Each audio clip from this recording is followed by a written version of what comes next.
Hello, good morning students. आप सब जानते ही हैं कि इस वक्त नवरात्रि चल रही है। तो आज नवरात्रि का दूसरा दिन है। नवरात्रि का दूसरा दिन यानी ब्रह्मचारिणी माता की उपासना का दिन। कल हमने मैथ्स मैजिक की वीडियो में जानकारी प्राप्त की थी। आज हम भाषा कौशल्य के बारे में जानकारी प्राप्त करते हैं। हमारे देश में कई भाषाएं बोली जाती हैं। उसमें से हम 4 भाषाएं पढ़ते हैं, जैसे कि गुजराती, हिंदी, इंग्लिश, संस्कृत। ये सब भाषा हम पढ़ते हैं। तो गुजराती जो भाषा है वो हमारी मातृभाषा है। वैसे ही हिंदी हमारी राष्ट्रभाषा है।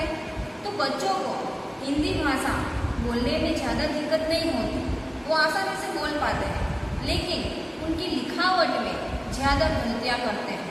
तो ये गलतियाँ सुधारने के लिए जो हम वाक्य और परिच्छेद लिखाते हैं तो उनमें बहुत परेशानियाँ होती हैं।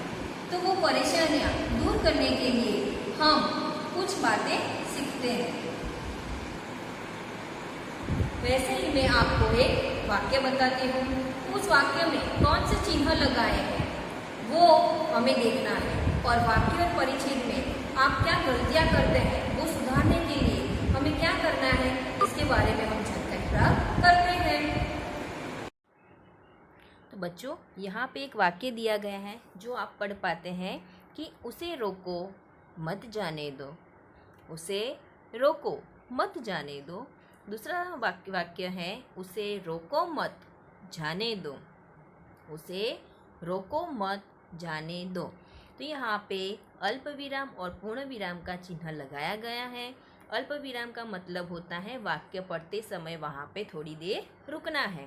तो उसे रोको, यहाँ पे हमें थोड़ी देर के लिए रुकना पड़ता है। उसे रोको मत जाने दो। तो यह वाक्य में 2 अल्प विराम है। तो दोनों का मतलब हम जहाँ पे अल्प विराम लगाते हैं वहाँ से उसका मतलब दोनों का बदल जाता है। जैसे कि पहले का मतलब है उसे रोको मत जाने दो, यानी कि उसे रोकने की बात की गई है। उसे रोको मत जाने दो, उसे जाने मत दो, ऐसा कहा जाता है। दूसरा जो वाक्य है उसमें कहा गया है उसे रोको मत जाने दो, यानी कि उसे यहाँ पे मत रोको और जाने देने की बात की गई है। तो इसी तरह अल्प विराम अलग जगह पे लगाने से दोनों वाक्य का मतलब भिन्न हो जाता है। तो ऐसे ही हम विराम चिन्ह के बारे में और उसके प्रकारों के बारे में समझ प्राप्त करते हैं। विराम चिन्ह। तो बच्चों, विराम चिन्ह का अर्थ है रुकना या विश्राम लेना। तो बाजार से क्या क्या लाए हैं ये एक बच्चा पूछ रहा है। तो दूसरा बोल रहा है चीनी, चावल, दालें और आटा लाया हूँ।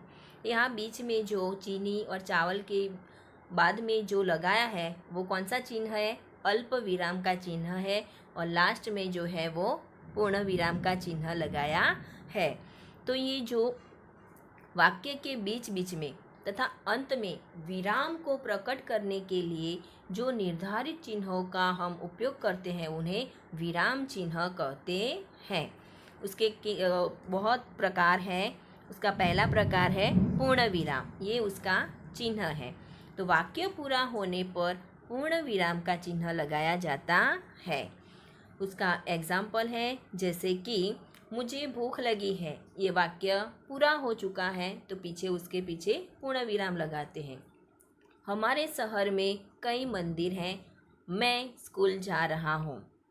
अल्प विराम है, ये उसका चिन्ह है अल्प विराम का। बोलते या पढ़ते समय हमें जहाँ थोड़ी देर के लिए रुकना पड़ता है वहाँ हमें अल्प विराम का चिन्ह लगाना है। उसे अल्प विराम लगाते हैं वहाँ पे। तो अल्प विराम का उदाहरण हम देखते हैं कि जैसे माँ ने पनीर, कोफ्ता, आलू, दाल और भिंडी बनाई है।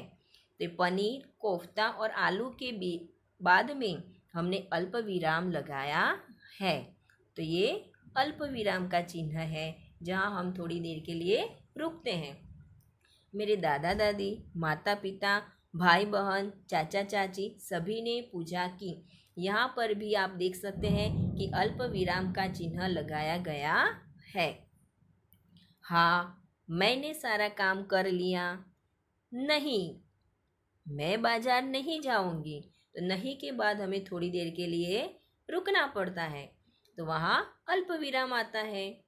माँ ने पूछा तो बेटे ने बताया, अभी 10 मिनट पहले ही आया हूँ। यहाँ पे अल्प विराम लगाया गया है।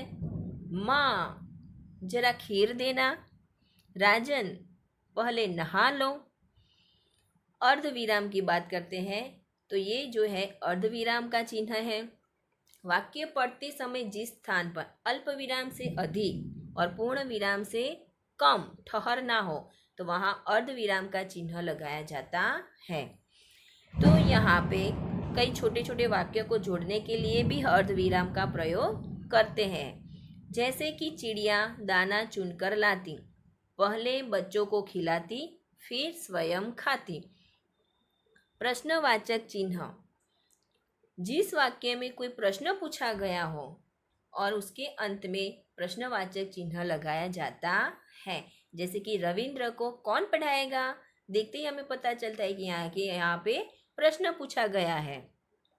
विस्मयादि बोधक चिन्ह, तो बात करते समय हमें कभी कभी हर्ष, आश्चर्य होता है, शोक होता है, घृणा, प्रशंसा जैसे भाव हमारे चेहरे पर प्रकट होते हैं। तो ऐसे भाव को प्रकट करने के लिए वाक्य में हम विस्मयादि बोधक चिन्ह का प्रयोग करते हैं। जैसे कि छी, कितनी गंदी है। वाह, कितना स्वादिष्ट पराठा है। तो ये जो भाव प्रकट होते हैं तो वो हम उद्गार चिन्ह द्वारा करते हैं। अब है अवतरण चिन्ह। तो अवतरण चिन्ह जो है वो 2 प्रकार के होते हैं, इकहरा और दुहरा।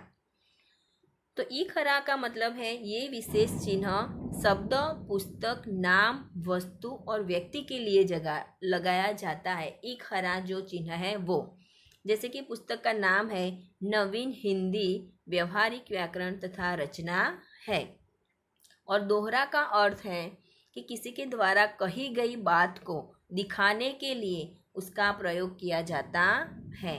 जैसे कि महात्मा गांधी ने कहा है, सत्य ही ईश्वर है। तो सत्य ही ईश्वर है वो डबल इन्वर्टेड कामा में लिखा जाता है, जो दोहरा उद्गारण चिन्ह है। आगे है कोष्टक चिन्ह। तो ये कोष्टक का चिन्ह है जो हम यूज़ करते हैं वाक्य या शब्द को स्पष्ट करने के लिए। कभी कभी कोष्टक के भीतर उसका अर्थ लिख दिया जाता है। जैसे कि वाक्य के 3 भेद होते हैं, भेदनो जो मतलब था प्रकार, तो वो कोष्टक में लिखा जाता है। योजक चिन्ह, तो योजक चिन्ह का प्रयोग शब्दों के जोड़ों के बीच शब्दों को दोहराने की स्थिति में भी उसका प्रयोग किया जाता है। जैसे कि अमीर और गरीब, सुख दुख, गुलाबी सी, लिखते लिखते आदि। तो बच्चों, आज हमने विराम चिन्ह के प्रकार की समझ प्राप्त की है। तो मैं आशा करती हूँ कि आपको अब वाक्य और परिच्छेद लिखने में ज़्यादा दिक्कत नहीं होगी और आपको पता चल गया होगा कि कहाँ कौन सा विराम चिन्ह लगाना है। हमारी भाषा में परिपूर्ण होना है तो ये विराम चिन्ह को योग्य उपयोग करना हमें आना चाहिए। तो बच्चों, इस वीडियो के नीचे इसकी एक वर्कशीट भेज दी जाएगी जो आपको नोट में लिखनी है। Okay, thank you.